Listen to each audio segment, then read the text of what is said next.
നമ്മളെ ഫാമിലിയിൽ ഒരു കല്യാണം ഉണ്ടായിരുന്നു കേട്ടോ. കല്യാണം കഴിഞ്ഞിട്ടാണ് വീഡിയോസൊക്കെ ഇടുന്നത് കേട്ടോ.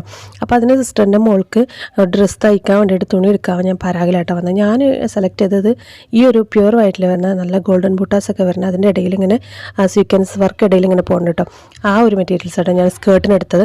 പിന്നെ ബ്ലൗസ് വരുന്നത് ഒരു ഗ്രീൻ ടൈപ്പിലിട്ടോ. ഞാൻ അതിൻ്റെ പിക്ക് ഇവിടെ കൊടുക്കുക ഏതാ മോഡൽ എന്നാണ് കേട്ടോ. പിന്നെ ലൈനിങ് ഒക്കെ എടുത്ത് ലൈനിങ് കൂടി എടുത്ത് കഴിഞ്ഞിട്ടാണ് ഞാൻ ബ്ലൗസിൻ്റെ തുണി നോക്കാം. ഞാൻ കണ്ടുവച്ച തുണി എടുത്ത് കൈക്ക് കിട്ടിയപ്പോൾ അത് വേറൊരു മോഡൽ ഡിസൈനൊക്കെ വേറെ പോലെ. അപ്പം പിന്നെ അതിൻ്റെ അപ്പുറത്തെ തൊട്ടടുത്ത് ഞാൻ പ്രതീക്ഷ അതേ ഡിസൈനിൽ വരുന്ന മെറ്റീരിയൽ ഉണ്ട്. പിന്നെ അതെടുത്തിട്ടോ. ഇതാണ് ഞാൻ എടുത്തത് ഇതാണ് കേട്ടോ. പക്ഷേ ഫസ്റ്റ് കണ്ടു വെച്ചത് ഈ ഒരു ഇതന്നെ മൾട്ടി കളറിൽ അതിൻ്റെ വർക്ക് വരുന്നുണ്ട്. പിന്നെ അതെടുത്തില്ല. പിന്നെ ഈ ഒരു കളറിൽ വരുന്ന ഈ ഒരു പിസ്ത ഗ്രീനിൽ ഗോൾഡൻ വർക്ക് വരുന്ന അതായിട്ട് എടുത്ത്. പിന്നെ പരാഗിൽ വന്നു കഴിഞ്ഞാൽ പിന്നെ ആകെ അങ്ങനെ എന്താ പറയുക, കണ്ണിങ്ങനെ മഞ്ഞളിക്കും. അത്രയും നല്ല മെറ്റീരിയൽസ് കേട്ടോ. നല്ല മോഡൽ മെറ്റീരിയൽസ് വന്നിട്ടുണ്ട്. പിന്നെ ഇതിലേക്ക് ലേസിൻ്റെ ഒക്കെ ആവശ്യം ഉണ്ടായിരുന്നു. അപ്പോൾ ലേസ് എടുത്തു. ഇപ്പോൾ പരാഗിൽ തന്നെ ലേസും കാര്യങ്ങളൊക്കെ ഉള്ളതുകൊണ്ട് അതൊക്കെ എടുത്ത്, പിന്നെ കുറേ കുഞ്ചലും കാര്യങ്ങളൊക്കെ വേണ്ടിയിട്ട് അപ്പോൾ അതൊക്കെ എടുത്തിട്ടോ. പിന്നെ അതൊക്കെ വാങ്ങി ഞങ്ങളങ്ങനെ ബില്ലൊക്കെ കൊടുത്ത് ഞങ്ങളങ്ങനെ പോന്നു. ഇനിയിപ്പോൾ അത് തയ്ക്കണ വീഡിയോ ഞാൻ അടുത്ത ഇതിലിടാം കേട്ടോ. അപ്പോൾ ഞങ്ങൾ നിലമ്പൂർ ബസ് സ്റ്റാൻഡിൽ വന്നിരിക്കുകയാണ് വീട്ടിലേക്ക് പോകാൻ. അപ്പോൾ ഓക്കെ, ബൈ.